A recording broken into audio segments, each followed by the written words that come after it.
de hoje eu vou fazer um resumão para o provão, que é aquela prova horrenda que tem de todas as matérias com vários conteúdos diferentes. E eu decidi fazer esse resumão aí para vocês. Cada slide praticamente é de uma disciplina, então, graças a Deus, os professores cobraram pouca coisa, né? Que ficou suficiente aqui para a gente fazer a nossa aula e não ficar uma aula tão gigantesca assim. Eu só não fiz resumo de filosofia, sociologia e artes, mas de todas as matérias vão estar aqui e eu espero que vocês gostem, gente. Tava pensando também que essa é a nossa última videoaula do ano. Se Deus quiser, ano que vem eu vou continuar com esse meu projeto para ajudar vocês, até porque segundo ano e terceiro não é fácil, é muita pressão, muita coisa nas costas. E muito grata, né, por todas as aulas que a gente fez, que vocês interagiram comigo. E saibam que eu amo fazer isso, tá, para vocês. Além de eu saber que eu tô ajudando vocês, eu me ajudo também, porque minha maneira de aprender é eu explicando para outras pessoas. Então, assim como eu ajudo vocês, vocês também me ajudam demais. Mas agora, sem enrolação, que a gente já perdeu um minuto de aula só deu aqui falando, e bora para a videoaula. Vamos começar falando de química. A matéria de química é sais, óxidos e cálculos químicos. Só que a gente já tem videoaula de sais e óxidos, então nessa aqui eu foquei só em cálculos químicos.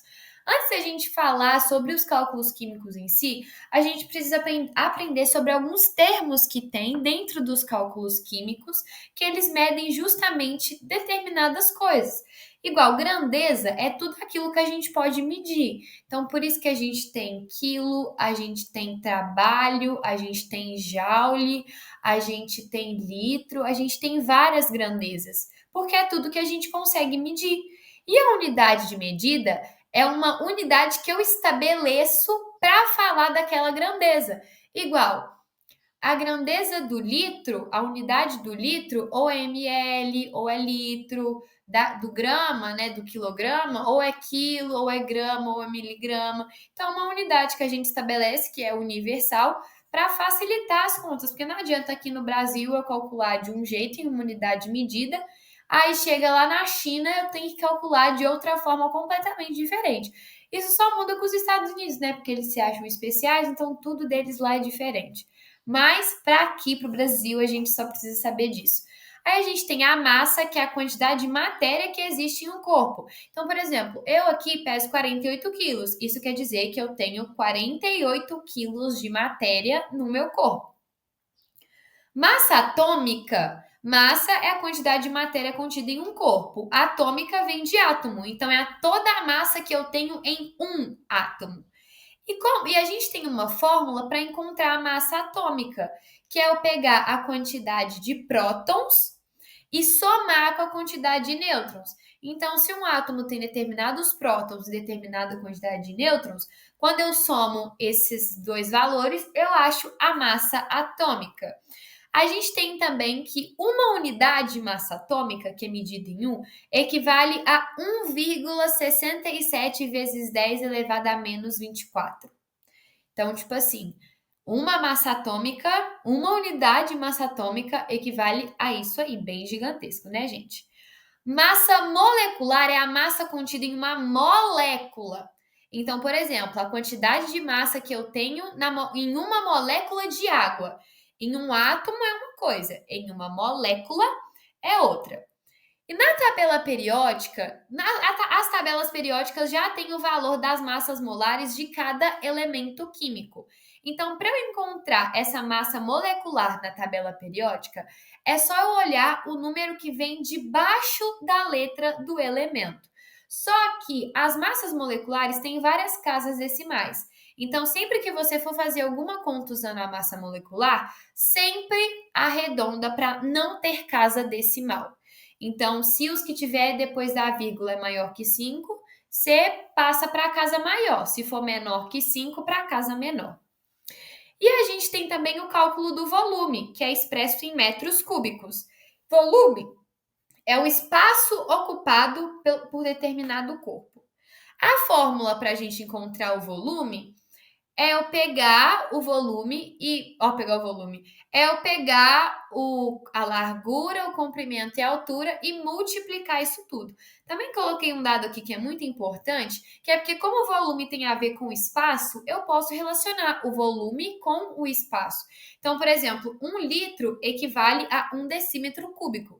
E com isso você pode converter, porque às vezes te dá 1 litro de água e pede depois para você calcular a quantidade de metros que o volume dessa água ocupa, de metros cúbicos que essa água ocupa. A gente tem também a quantidade de matéria, que é expressa pela letra M. É a medida do número de partículas. Então, é quando eu quero calcular, sei lá, molécula, quantidade de átomo, quantidade de íon.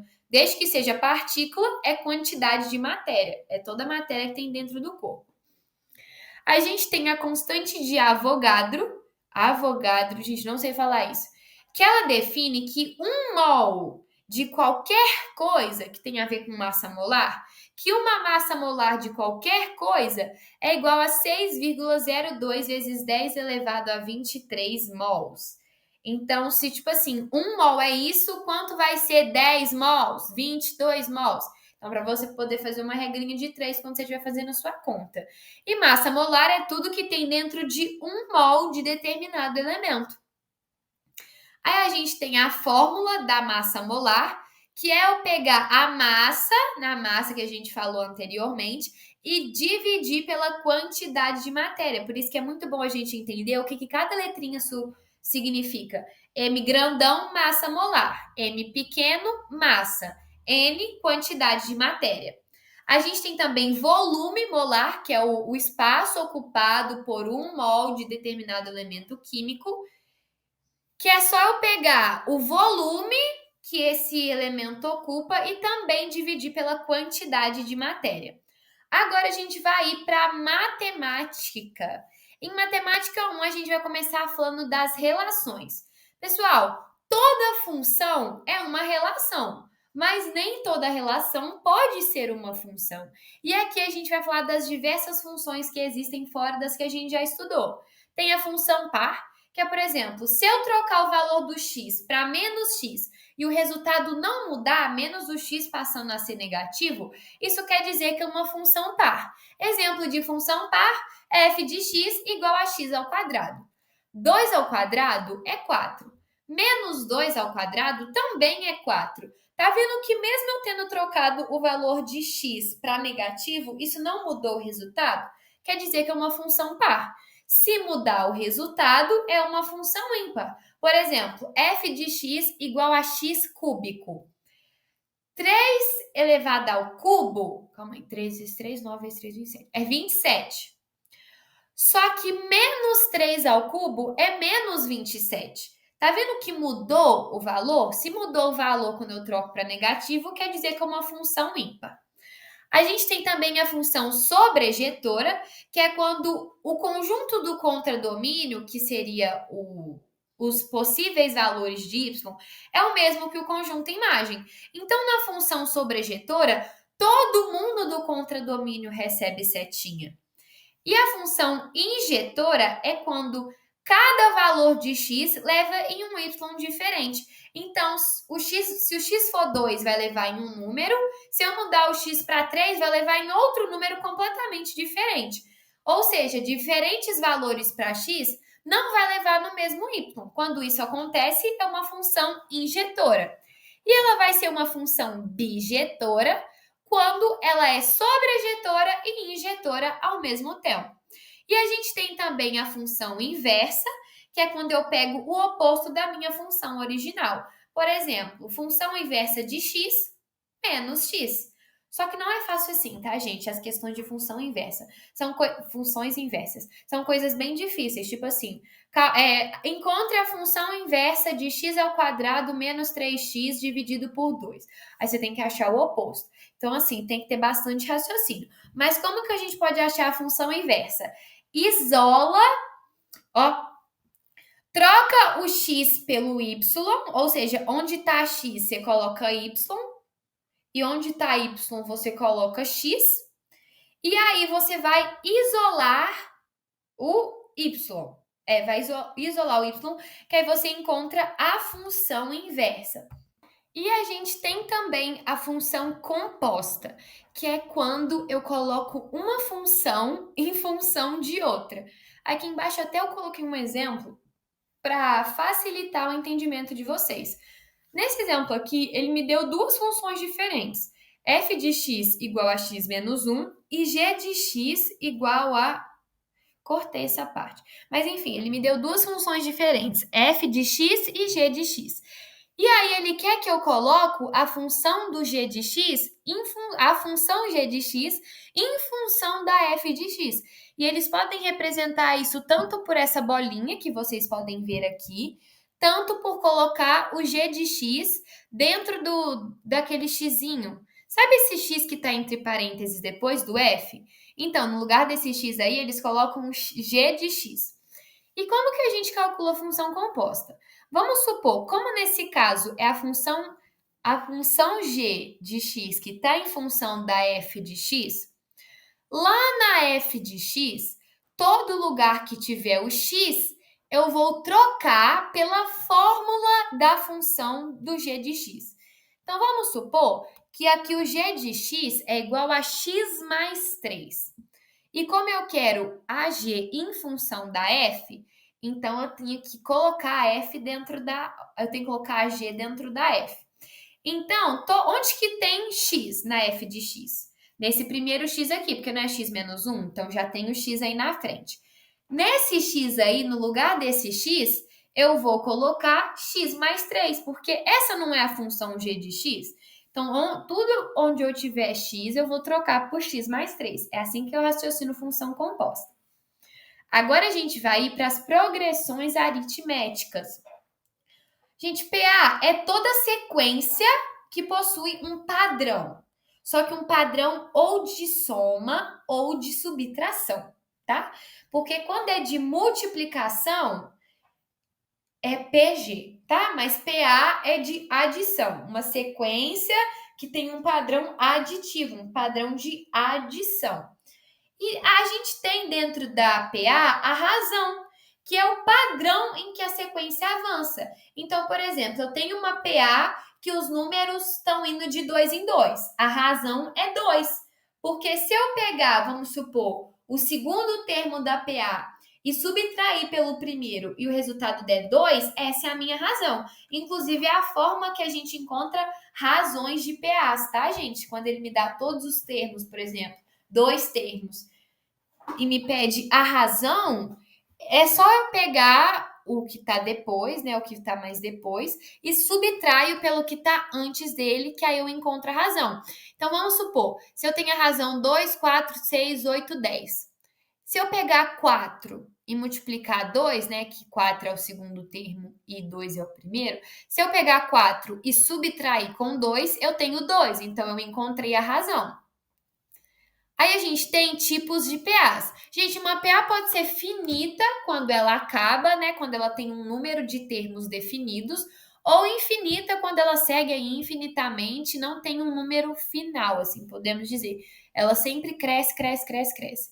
E ela também pode ser crescente quando a razão dela é maior que zero, constante quando a razão é igual a zero e decrescente quando a razão é menor que zero.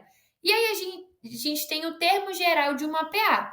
Porque vamos supor que ele só me dá os 7 primeiros termos da PA, da sequência, e me pede a que vai estar na posição 100. É por meio desse termo geral que eu vou saber qual vai estar na posição 100.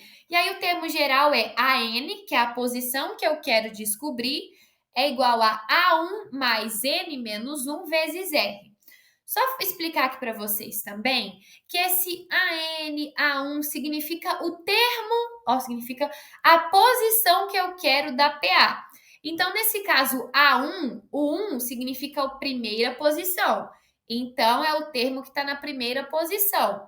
A N vai ser da posição que eu escolher, porque, né, algum exercício pode te pedir da 15ª, outros da posição 100. Então, essa parte aí varia. N é tipo assim, a posição que eu escolhi. Então, se eu quero saber o que vai estar na posição 70, na hora que eu colocar ali esse N menos 1, vai ser 70 menos 1. Outra característica de PA é que eu peguei um exemplo, mas isso aqui vale para todos, tá, gente? Se eu pegar a média do primeiro e do terceiro termo, essa média vai ser igual ao segundo termo. Por quê? Escolhi o segundo termo, eu tenho que olhar o que está antes e o que está depois dele. A média do que está antes com o que está depois é igual a ele. Então, por isso que eu coloquei que isso serve para qualquer posição. Porque, por exemplo, se eu tenho a sequência 1, 2, 3, 4, 5, 6, 7, e eu pego o primeiro termo, 1, o terceiro termo, 3, e aí eu quero saber a média dos dois.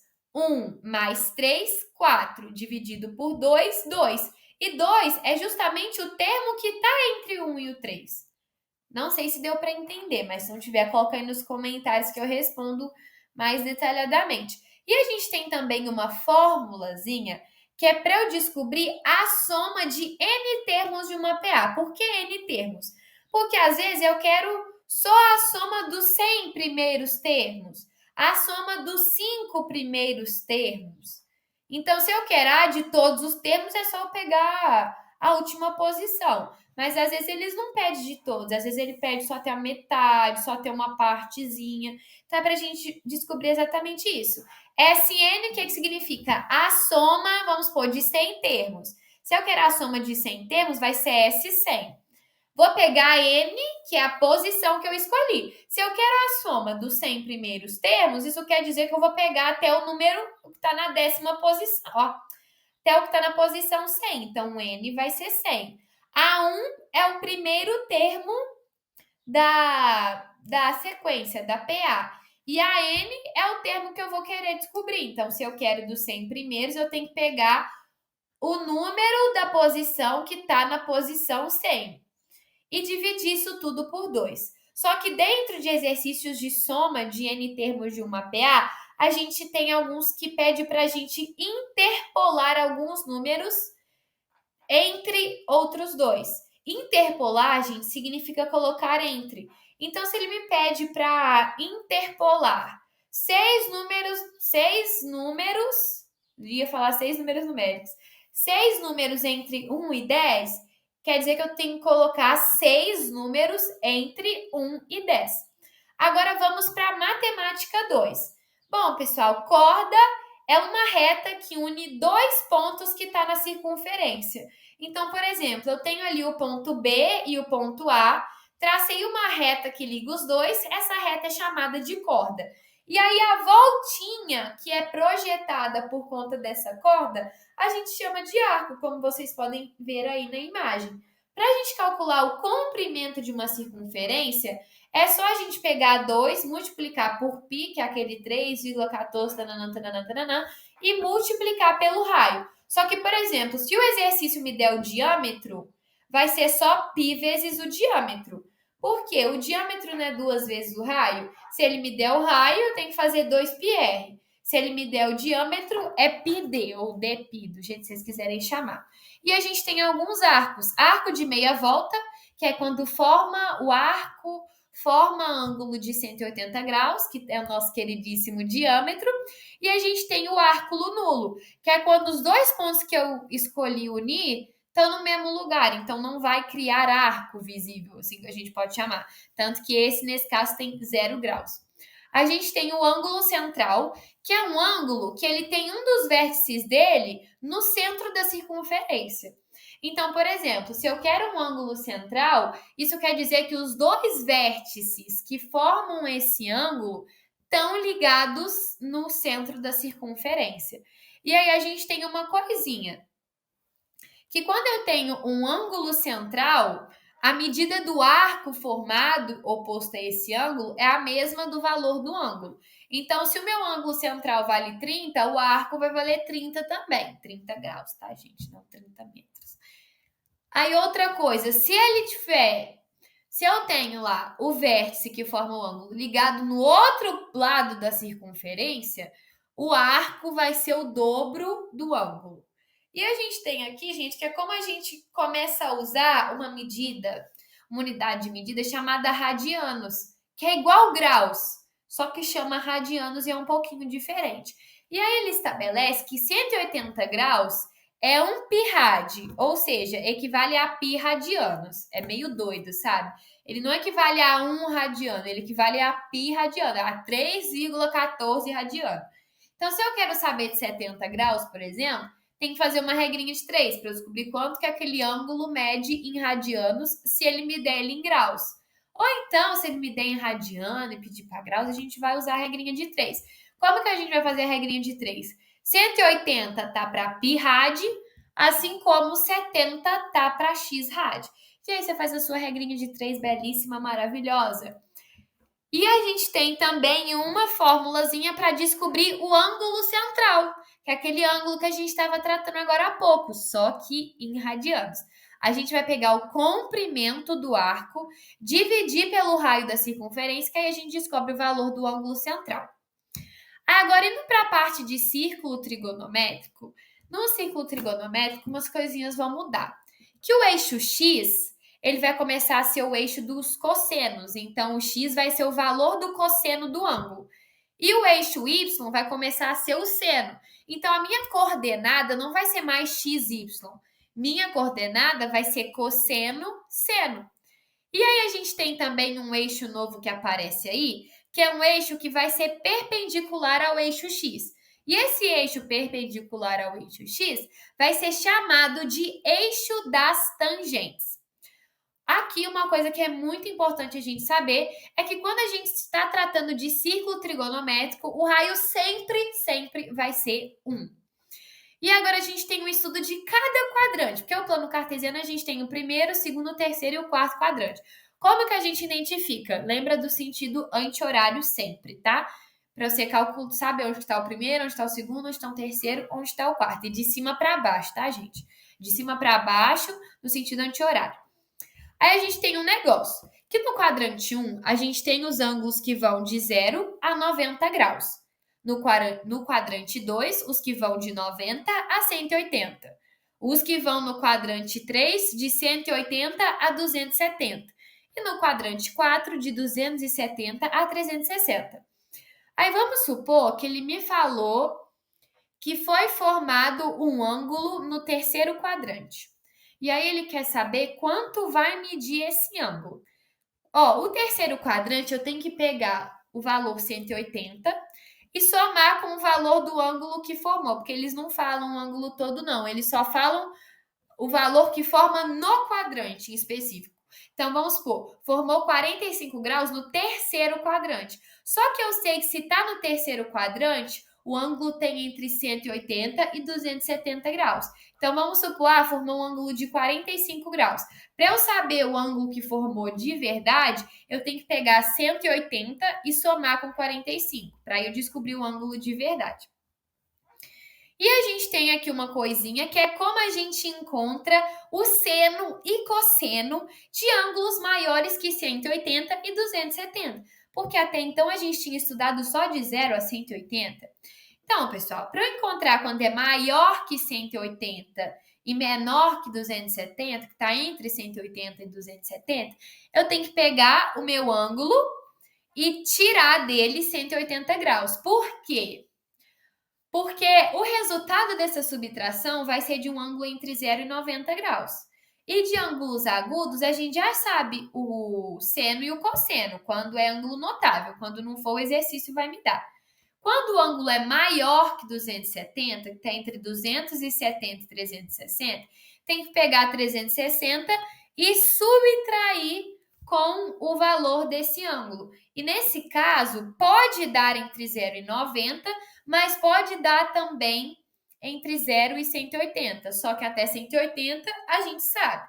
Só lembrar aqui dos ângulos notáveis de 30, 45 e 60 graus.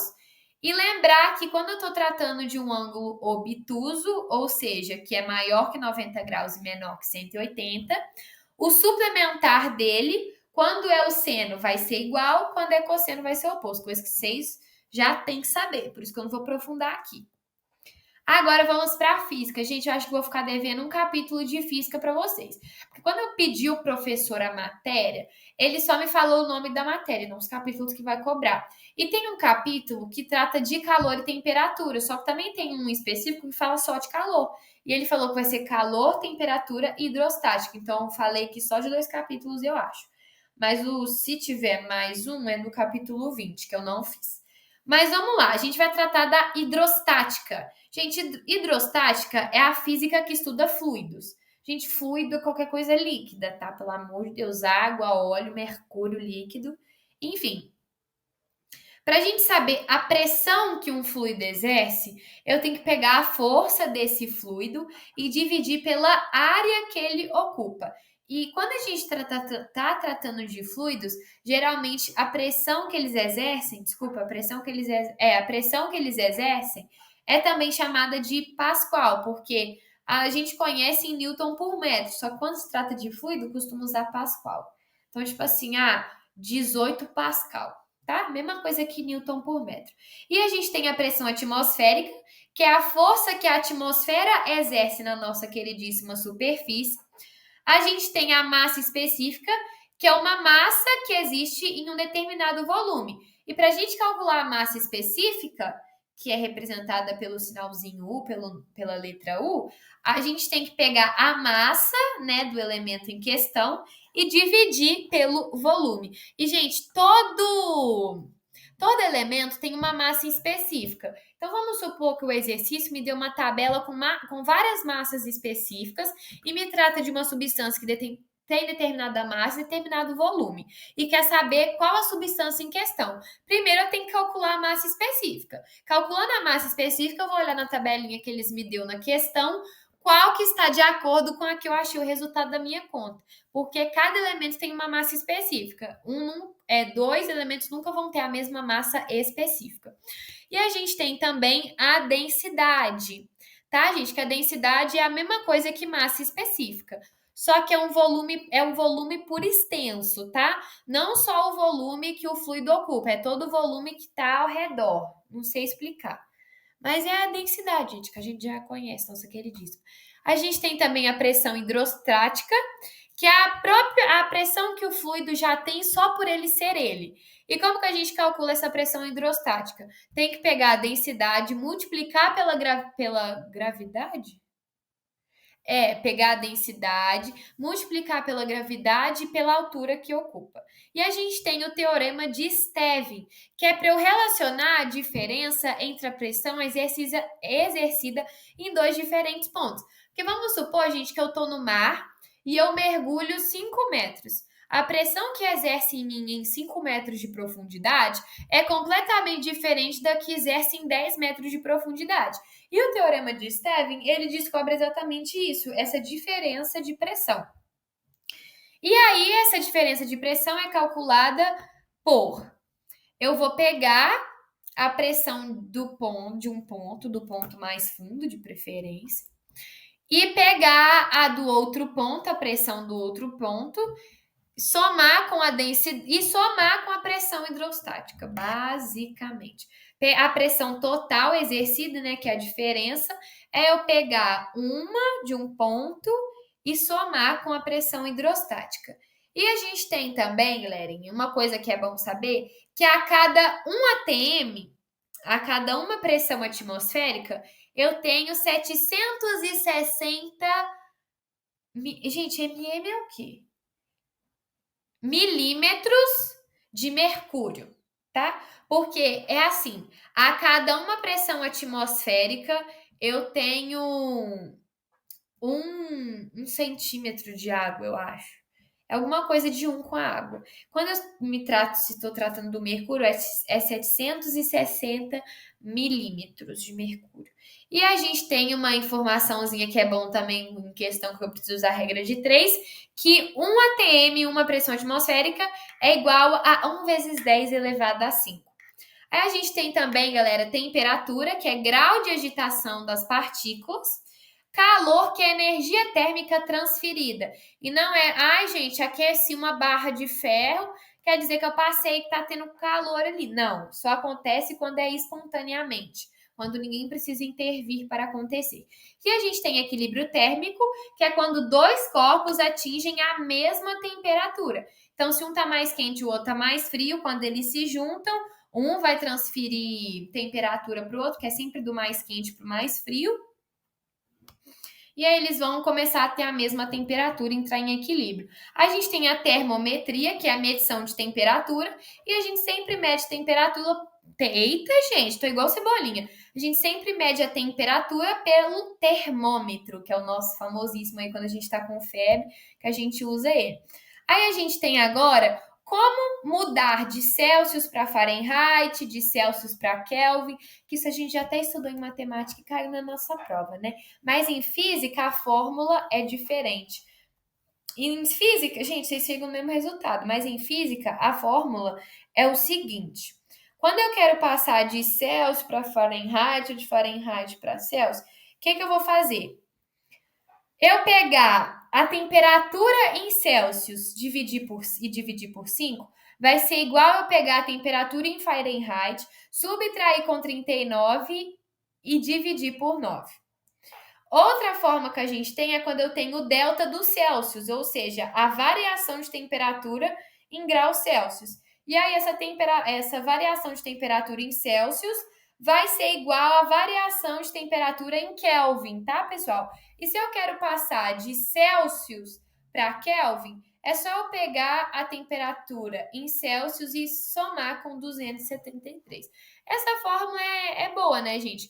Porque, eu tenho em Celsius e quero passar para Fahrenheit, eu posso. Mas se eu tenho em Fahrenheit e eu quero passar para Celsius, dá também. Ou então de Kelvin para Celsius e de Celsius para Kelvin.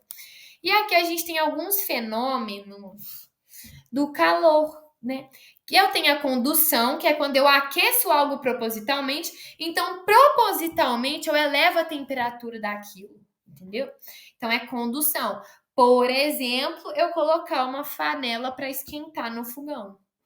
Não, quando eu vou acender um fogo para construir, para cozinhar é foda, para cozinhar uma comida, isso é chamado de condução. Convecção já se trata de correntes de ar quente ou fria, que não é uma coisa proposital. Então, por exemplo, quando está muito calor, que a gente sente aquele mormaço quente lá fora, é a corrente de ar quente. Isso é um fenômeno de convecção. Quando se trata de corrente de ar, que pode ser quente ou fria. Irradiação é quando eu propago o calor por ondas eletromagnéticas. Isso aqui é bizarrão, tá, gente? Pensa se propagar calor por ondas eletromagnéticas. Inclusive, aquele termômetro que a pessoa só chega assim perto da nossa testa e calcula a nossa temperatura é por irradiação, porque ele pega as ondas eletromagnéticas que está perto do nosso cabeça, né, que é onde a gente está sentindo a febre, e aí ele mais ou menos calcula quanto que vai estar a nossa temperatura. Agora, vamos para a biologia, que a gente vai tratar de anfíbios, répteis e aves, coisa que a gente aprende lá no fundamental, mas que a gente dá aquela aprofundada. Bom, características dos anfíbios. São os primeiros vertebrados terrestres. Vertebrados é que tem ossos, né, galera? Vamos lembrar disso aí também.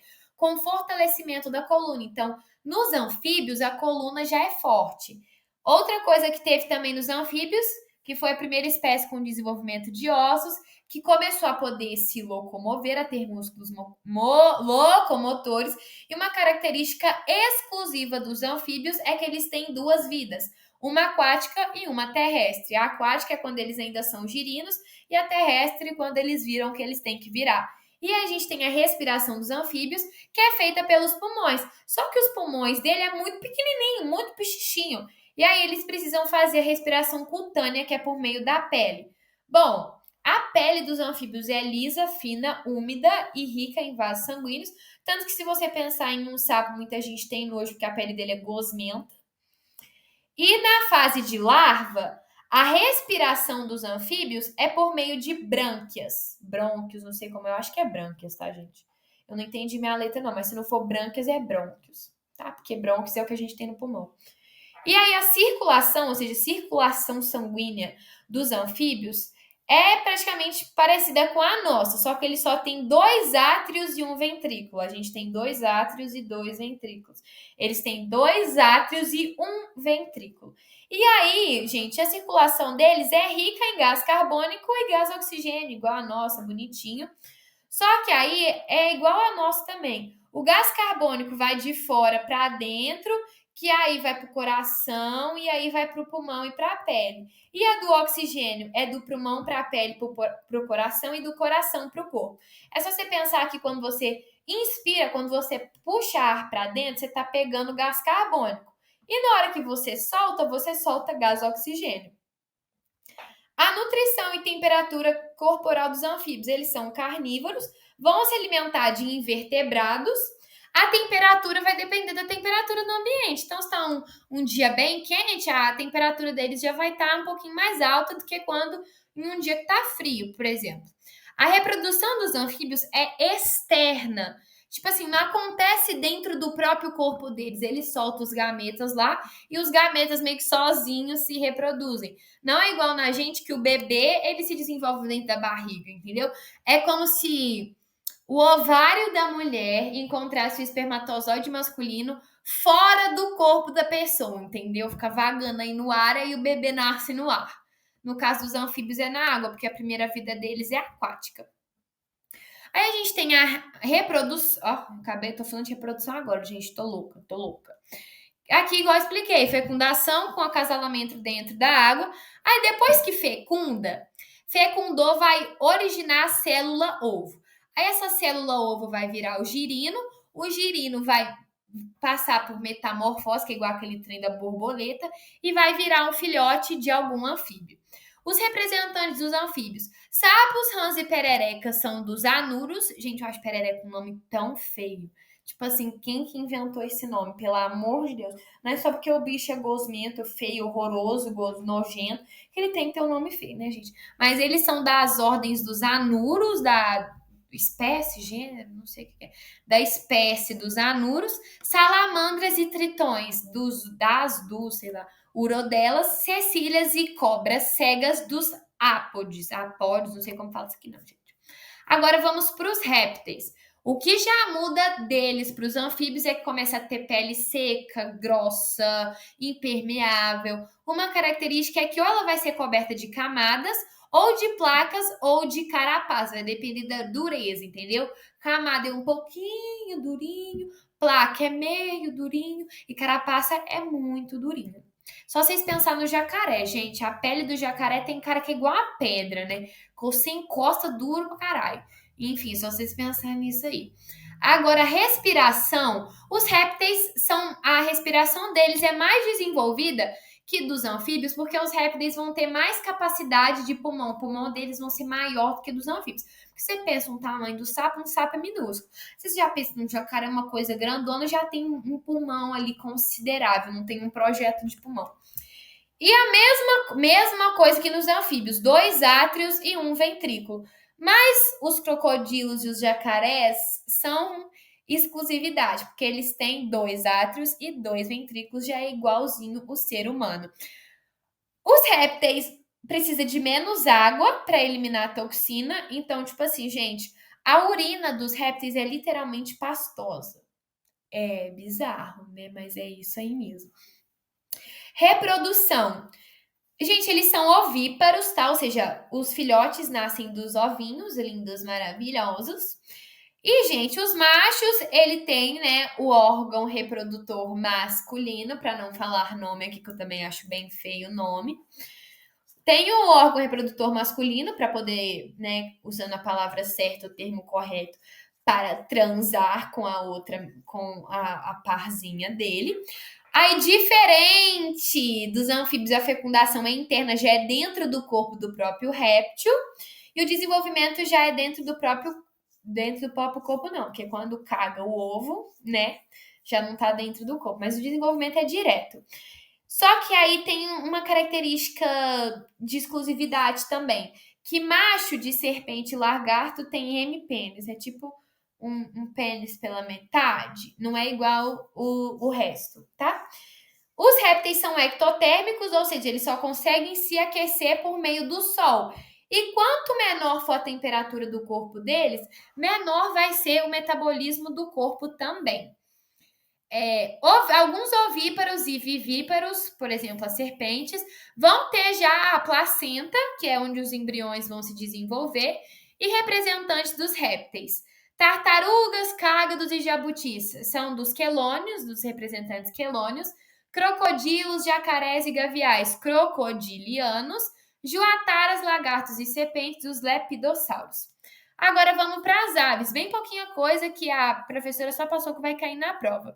São vertebrados, mas que os membros anteriores, o que seria o braço, é transformado em asa. E, gente, os ossos das aves é cheio de ar. Tipo, cheio, não tem nada dentro do osso, só tem a estrutura do lado de fora, dentro não tem nada, porque senão o corpo deles ia ser muito pesado para eles conseguirem voar, tá? E tem a coluna também, porque, gente, tô pulando, enfim. Por isso que o corpo é muito leve, ele vai ter pouca densidade, justamente para ser leve, e os ossos das aves recebem o nome de sacos aéreos. É aéreo porque é cheio de ar, ou então sacos pneumáticos. Porque é só você pensar que o pneu tem ar dentro, é igual os ossos das aves. Sustentação do corpo das aves. A cintura, ela vai unir os ossos anteriores e superiores, ou seja, dos braços, né, das asas e das pernas. Eles vão ter um osso chamado externo, que ele vai se prender às costelas das aves e ou vai formar a quila ou a carena. E é justamente esse externo com a formação da quila ou da carena que classifica as aves. Porque as aves que formam a carena são as carenatas, que são as aves que conseguem voar, que voam. E ratitas é a que forma a quila, que é as aves que não voam. Agora iremos para English, tá, galera? English. In English, a gramática vai ser do must e o had to. Gente, must e had to é a mesma coisa. A gente usa para a mesma coisa, que é quando eu quero tratar de coisas muito necessárias, muito importantes e obrigatórias. Só que o must é quando esse muito necessário, muito importante e obrigatório acontece no presente. Então, example, you must go to school every day. Você tem que ir para a escola todos os dias. É uma coisa que acontece todos os dias. Agora, had to é quando você trata de uma coisa muito necessária, muito importante e obrigatória, só que já aconteceu. Então, vamos supor, you had to go to doctor yesterday. Você teve que ir no médico ontem. Foi só ontem que teve essa obrigação. Não é igual a escola que você tem obrigação todos os dias, com exceção das férias. Então é só vocês lembrarem que o must é para coisas que acontecem no presente e had to que aconteceram no passado. E aqui também a teacher colocou lá para estudar a diferença da medicina do Oriente e do Ocidente. A medicina do Ocidente é a Western. Bom, gente, a medicina no Ocidente é a medicina que a gente conhece hoje em dia, tá? Que eles têm que usar a razão e o científico para poder explicar os fenômenos. Agora, a do Oriente foca no lado espiritual, emocional da medicina. Tanto que se você for num médico do Oriente falar que você está sentindo determinada coisa, ele pode falar que é porque você está com falta de paz no seu corpo, entendeu? Que o seu corpo não está em paz de espírito, e aí você tem que fazer sessão de meditação. Essa é a diferença do Oriente do Ocidente para o Oriente. Agora vamos para português, que a gente vai tratar, gente, relacionado a verbo. Indicativo. Aqui a gente tem 3 coisinhas que é bom a gente saber que diferencia orações verbais. A gente usa frases indicativas quando eu tô falando de uma coisa que é certa e precisa. Uma oração é subjuntiva quando é um fato incerto e duvidoso, e geralmente as orações subjuntivas é introduzida por ser, quando e que. Por exemplo, se você fizer isso, vai ter consequências. Então, só vai ter consequências se você fizer uma coisa incerta, porque eu não sei se você vai fazer ou não. Então, quer dizer, como oração subjuntiva. Imperativo é quando eu quero exprimir ordem, conselho, que é o que a gente vê muito em campanha. Ajude os moradores de rua. Olhe para frente, preste atenção, pare, Tudo isso quer dizer imperativo. A gente tem aqui agora o estudo de frases verbais, que o predicado é tudo o que tem depois do sujeito. Então, a casa destruiu. A casa destruiu é foda. A pessoa destruiu a casa. A pessoa, sujeito, destruiu a casa, predicado. Predicado verbal é quando o meu predicado tem apenas um verbo, quando só tem verbo no predicado. Nominal, quando mesmo sendo uma frase verbal. Mentira, gente, mentira. Predicado nominal é quando no predicado tem um nome. O que é nome? Substantivo, adjetivo e advérbio. E vai ser verbo nominal quando eu tenho um verbo e um nome. Igual exemplo aqui. Você publicava os estudos feliz. Sujeito, você. Predicado, publicava os estudos feliz. Aí aqui é verbo nominal porque eu tenho o verbo publicava e o adjetivo feliz. Aí agora a gente tem verbos intransitivos, que não precisam de complemento. Por exemplo, o avô daquele menino morreu. Morreu já tem que a gente precisa saber. Morreu, morreu. Não precisa complementar alguma coisa para entender o que morreu, morreu. A gente tem o transitivo direto, que é quando eu preciso de complemento, mas sem proposição. Então, por exemplo, a menina comprou livros. Quem compra, compra alguma coisa. Então, não preciso de preposição. Agora, quando eu trato de um transitivo indireto, é quando eu preciso de complemento e preciso de preposição. Por exemplo, ela precisa restringir as leis. Falei o assim para vocês saberem que tem crase. É só eu perguntar para o verbo. Gente, falei errado. Eu dei um outro exemplo, um exemplo errado. Pensar aqui em um exemplo para transitivo indireto. Ela deu ordens à professora. Quem dá ordem a alguém. Tá vendo que esse a alguém é uma preposição? Inclusive, para vocês saberem quais são as preposições, vou cantar aqui uma musiquinha da Cíntia Chaga para vocês. A, ante, após, até, com, contra, de, desde, em. Aí o resto da música eu esqueci, mas eu tenho sem, sob, sobre, tem esses aí também. E transitivo direto e indireto é quando eu preciso tanto de um complemento em uma parte sem preposição, mas em outra parte eu preciso de complemento com preposição. Inclusive, o exemplo que eu coloquei aqui no slide foi o que eu falei em cima, que eu não tinha visto. Dar alguma coisa a alguém. Eu dei um presente para ela. Eu dou alguma coisa a alguém. O que seria esse alguma coisa? O presente. A quem? Para ela. Então, eu preciso de uma parte sem preposição e uma com. E núcleo do predicado é a palavra mais importante do predicado, que também é chamado de predicativo. Só que falar uma coisa para vocês. Na maioria dos casos, quando estou falando de sintagma verbal, o núcleo do predicado vai ser o verbo. Só vocês pensarem que quando o predicado é verbal, o núcleo é um verbo, quando é nominal, o núcleo é um nome, quando é verbo nominal, é um verbo e um nome. Agora vamos para a literatura. Gente, na literatura é só um capítulo que é o capítulo da literatura afro-brasileira. A gente precisa valorizar, né, a literatura afro-brasileira porque ela fala do nosso passado, ela fala da época que o Brasil foi descoberto, de tudo que aconteceu para virar o que ele é hoje em dia. E aí a gente tem alguns exemplos de pessoas que foram precursoras da literatura afro-brasileira. Castro Alves, que ele denunciava a escravidão nas suas obras, Gonçalves Dias e Aloysio Azevedo, que denunciam a sociedade, tipo assim, a sociedade que escravizava os negros e também a sociedade preconceituosa. Lima Barreto denuncia os preconceitos raciais.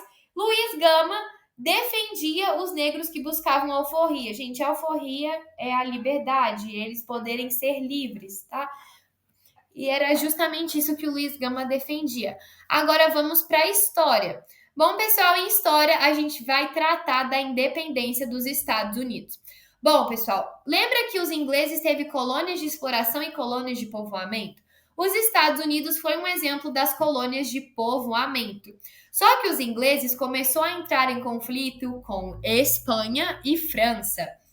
E aí aquilo ali já começou a fazer com que a colônia cobrasse dos ingleses. Tipo assim, como assim a gente está em guerra, que você não está conseguindo controlar aí as despesas e está tendo que cobrar mais impostos da gente? Isso é um absurdo. A população começou a reivindicar. E aí, com os avanços do iluminismo, tipo assim, os americanos começou a literalmente contestar que, tipo assim, os ingleses não podiam mais governar eles, que eles que tinham que governar eles mesmos.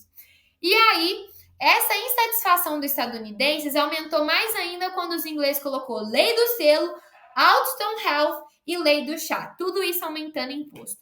E aí, tipo assim, lá, gente, vocês só vai ficar cobrando imposto assim da gente, não é assim que acontece.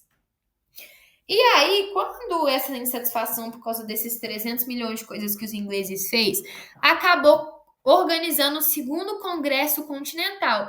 E dentro desse Congresso Continental, foi defendido que as 13 colônias, porque o território dos Estados Unidos era dividido em 13 colônias, não sei se ainda é hoje em dia, mas é por isso que, inclusive, tem 13 estrelas na bandeira dos Estados Unidos, defendendo que essas 13 colônias deviam ser independentes.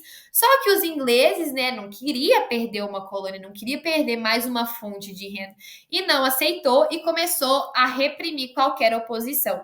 Só que aí a França e a Espanha já estavam brigando com a Inglaterra, então foi lá e apoiou os Estados Unidos, ajudou os Estados Unidos nessa guerra contra a Inglaterra. E aí é óbvio que a Inglaterra perdeu, né? E aí os Estados Unidos se tornou independente, colocou o federalismo como forma de governo, que é, gente, inclusive a forma de governo do Brasil.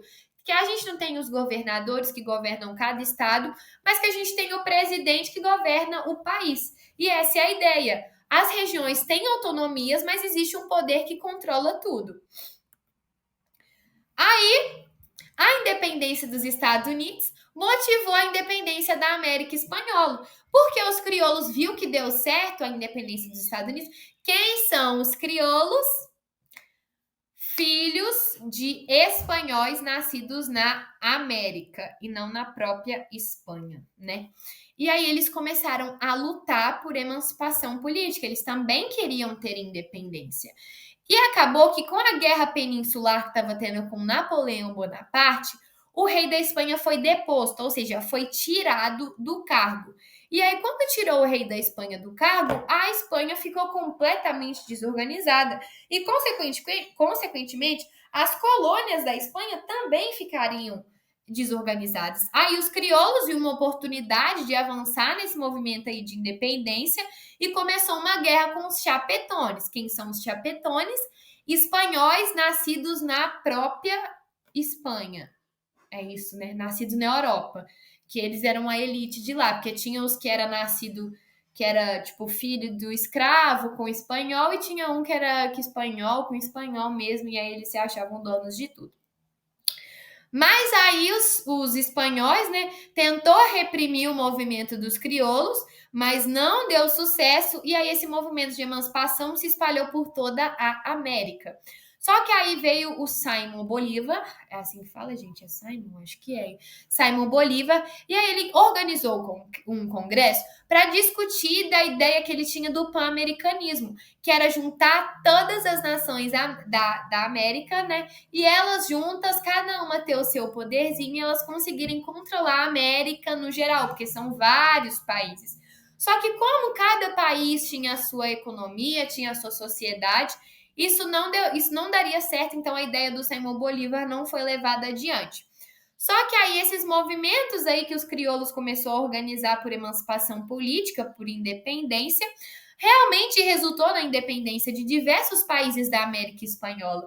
E aí começou a ter a república como forma de governo, os crioulos tomou o lugar dos chapetones e começaram a abolir práticas de escravidão. Foi o primeiro lugar a começar a abolir a escravatura. O professor também pediu a Revolução do Haiti, mas eu não encontrei no livro, tá? Da Revolução do Haiti. Só que, gente, a Revolução do Haiti foi a primeira revolução de independência liderada por negros escravizados. Então, a independência do Haiti foi feita por negros que eram escravos. E isso foi um marco muito importante na história, tanto que todo mundo fala que a Revolução do Haiti foi a primeira liderada por negros escravizados.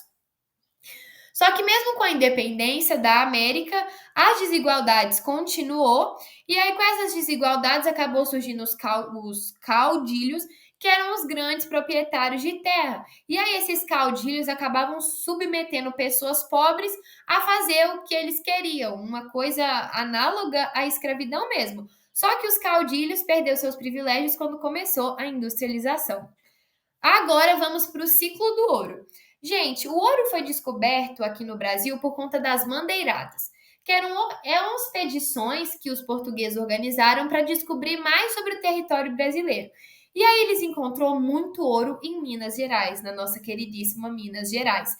E quando eles descobriram o ouro, todo mundo queria ir para lá para pegar ouro, né? Então povoou muita região de Minas Gerais, também criou muito comércio nessa região.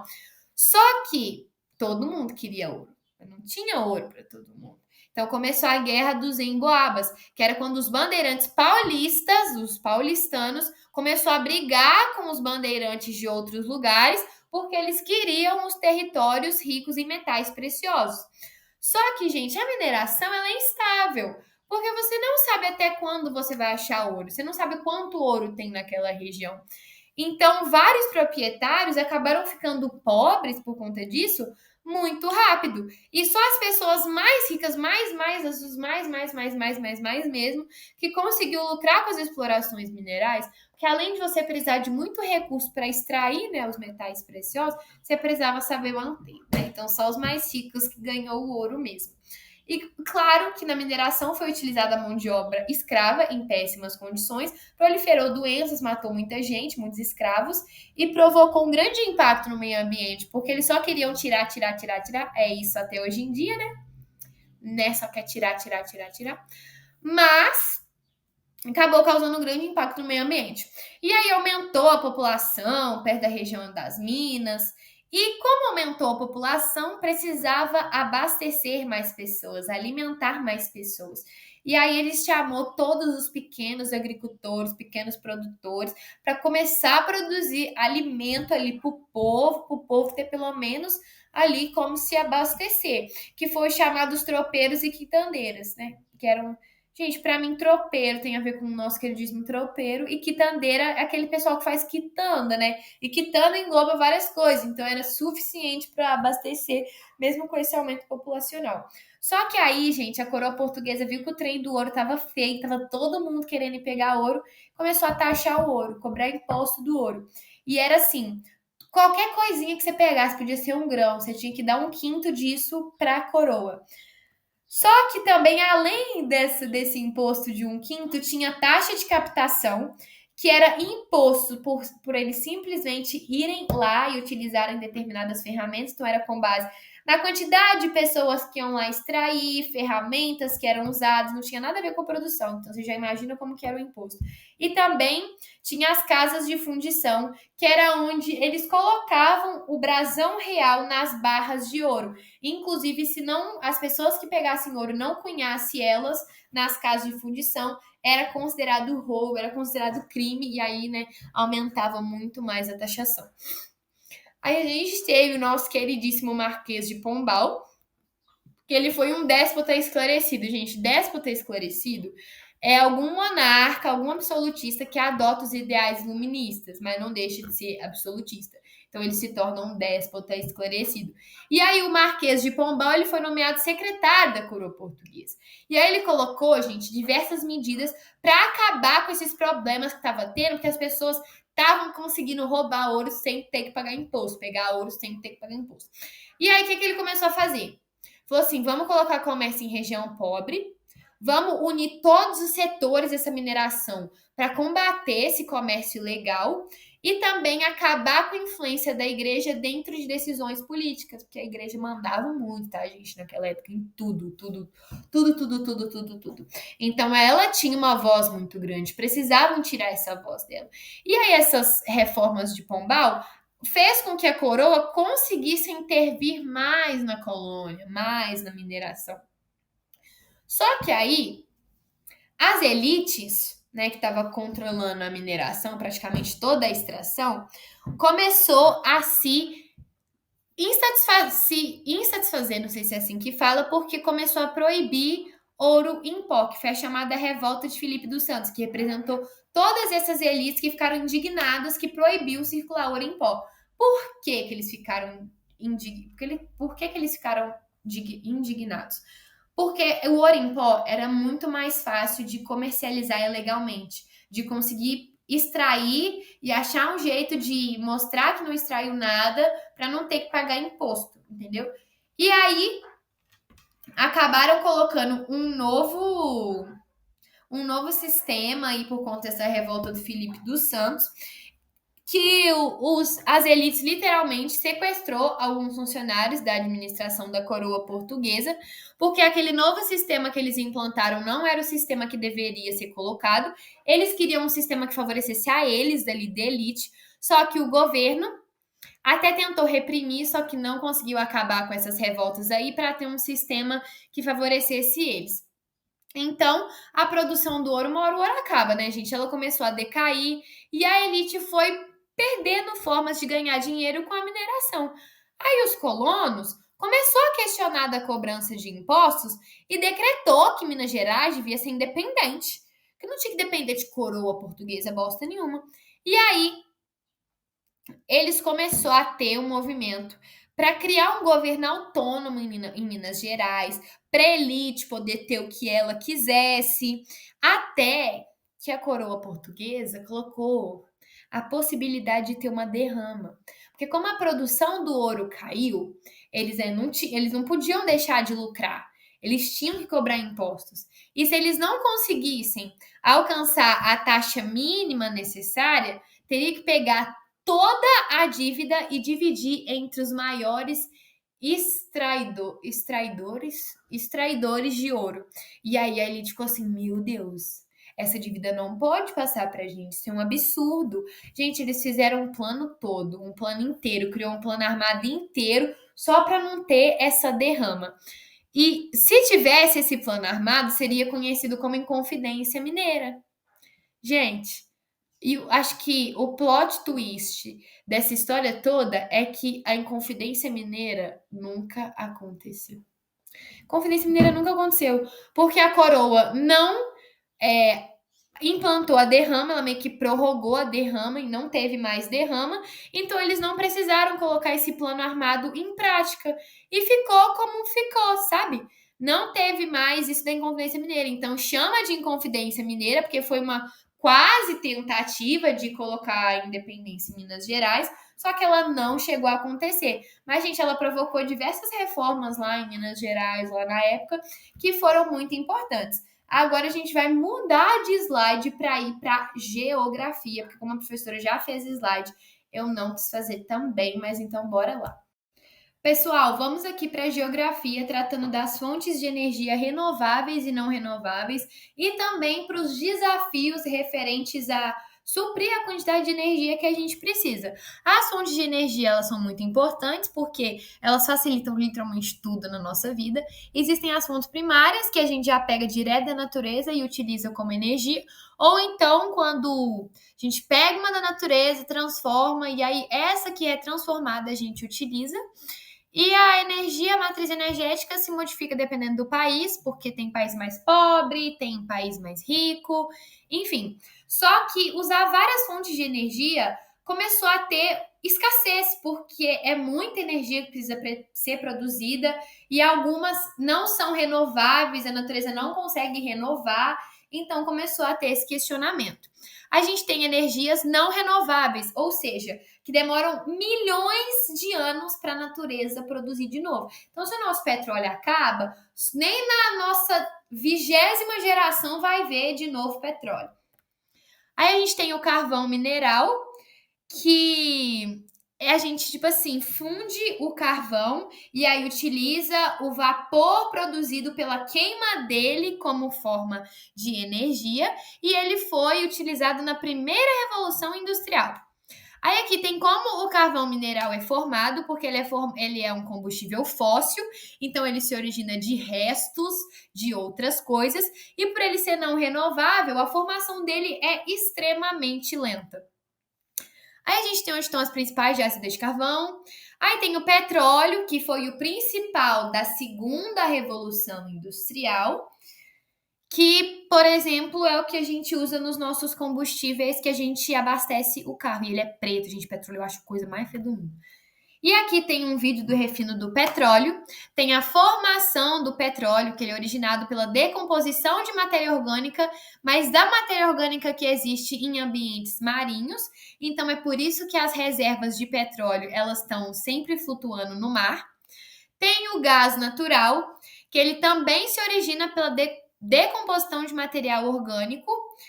E o transporte de gás natural pode ser feito por meio de gasodutos, que são literalmente dutos para onde passam gases, e não precisa se armazenar gás natural. Um outro aspecto que é favorável ao gás natural é que ele emite menos gás carbônico para a atmosfera. Então, por mais que ele seja não renovável, ele é tem uma condição boa para se usar, sabe? Para se gastar ele.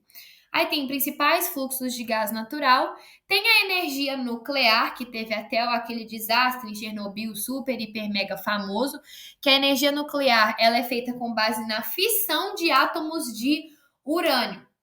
E aí, essa fissão vai produzir calor, que vai se transformar em água, e essa água é evaporada e origina a energia. E, gente, a energia nuclear, ela é limpa. Ela é limpa, porque ela não emite gases tóxicos para a atmosfera, mas ela não é renovável. Limpa está no fato de levar poluente para a atmosfera. Aí aqui tem também falando de reatores nucleares, mas não vou aprofundar nisso aqui não. E agora a gente vai para as fontes renováveis, que é as fontes que a natureza está dando para a gente, elas se renovam sempre, a gente não precisa preocupar que um dia elas vai acabar e vai demorar a se formar. E aí a gente tem a energia solar, que é por meio das luzes solares, que aqueles painéis solares capta e transforma em energia. Só que uma desvantagem da energia solar é que o custo dela é muito alto mesmo. Só que o impacto dela no ambiente é nada, né? Praticamente nada. Aí a gente tem como funciona as usinas de energia solar, tem a matriz eólica, que é por meio dos ventos, só que elas também têm um lado negativo, porque ela muda o fluxo de espécies de aves, porque tem aves que acabam morrendo nas turbinas, porque elas giram muito rápido, corta, mata muitas espécies de aves. Mas ela também é muito favorável por ela ser renovável, só que ela também precisa desmatar grandes áreas, porque ela tem que estar num lugar amplo, que venta muito, então precisa desmatar para colocar as turbinas. Todas têm pós e contras. A gente tem a energia hidráulica, que ela é a mais difundida, sabe? Aqui no Brasil, pelo menos 70% para mais da nossa energia é produzida por causa das hidrelétricas. E uma característica aí é que as usinas hidrelétricas aqui do Brasil são de acumulação. Então, elas vão acumulando água, criando reservatório, e aí a queda d'água produz a energia. Porque quando eles vão acumulando água, eles conseguem colocar um reservatório de uma usina hidrelétrica ali. Só que também causa desmatamento, porque para onde você precisa fazer o reservatório tem que desmatar, e também ajuda a perder muitas espécies de animais aí que vivem em ambientes aquáticos. Aí tem alguns modelos de usinas hidrelétricas, como que funcionam as usinas. Tem a usina geotérmica, que ela usa o calor produzido no interior da Terra para fazer energia.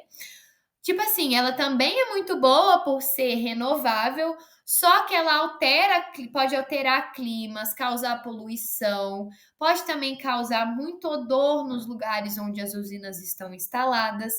Tem a da biomassa, que aproveita materiais orgânicos descartados para poder produzir a energia. E primeira coisa é que o lado positivo, gente, é que ela reduz a quantidade de lixo. Por mais que seja orgânica, reduz a quantidade de lixo. Porque já basta as cidades produzir muito lixo, ter mais, né? Vai só atrapalhar. E a biomassa, ela tá ganhando muito destaque porque ela é uma que não tem desvantagens consideráveis, tá? Talvez o custo pode ser alto e tudo mais, mas ela vale muito a pena. E a gente tem aqui no Brasil um gráficozinho das maiores usinas hidrelétricas brasileiras.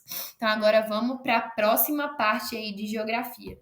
Indo para outra parte de geografia, a gente vai tratar da industrialização. Só que a gente precisa saber uma diferença entre indústria tradicional e indústria dinâmica. Gente, tradicional usa técnica tradicional, não é muito moderna, não tem muita tecnologia. Já as indústrias dinâmicas são aquelas super tecnológicas e super avançadas. Aí a gente tem bens de produção, que é tudo que produz, e bens de consumo, que pode ser ou duráveis ou não duráveis. Tem coisas que duram mais que outras.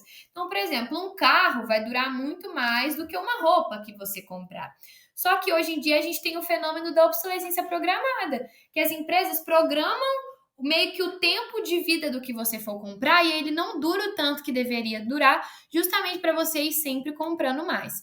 A gente tem as economias de aglomeração, que é tipo assim, toda a indústria avançada, as indústrias tecnológicas, está concentrada em um só lugar. Um exemplo disso é o Vale do Silício, que tem todas as maiores tecnologias do mundo.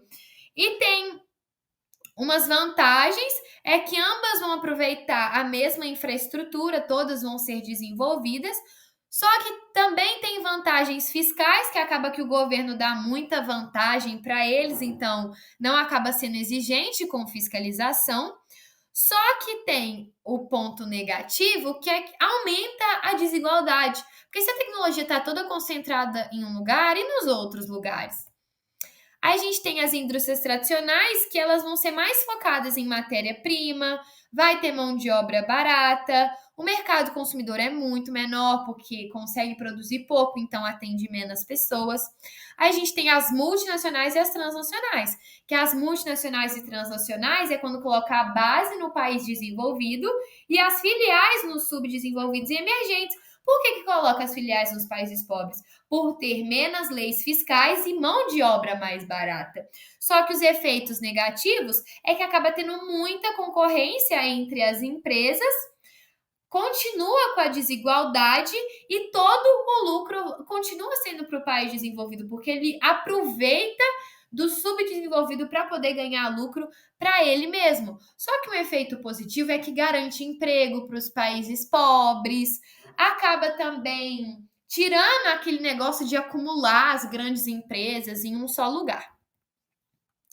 Aí aqui tem uma diferença entre multinacional e transnacional, que multinacional tem maior vínculo e dependência, então, tipo assim, sempre vai ser tudo focado no país que tá a base dela. Já as transnacionais, cada setor tem a sua autonomia, não precisa daquela dependência onde está a base.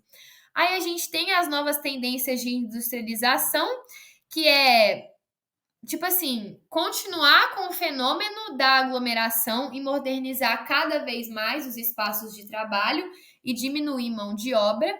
Aí tem a deseconomia de aglomeração, que é tipo o lado negativo, que é aquela parte falou do positivo.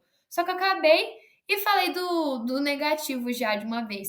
Então, é saturação de infraestrutura, más condições sociais e ambientais, muito encarecimento dos produtos e também exploração da mão de obra barata.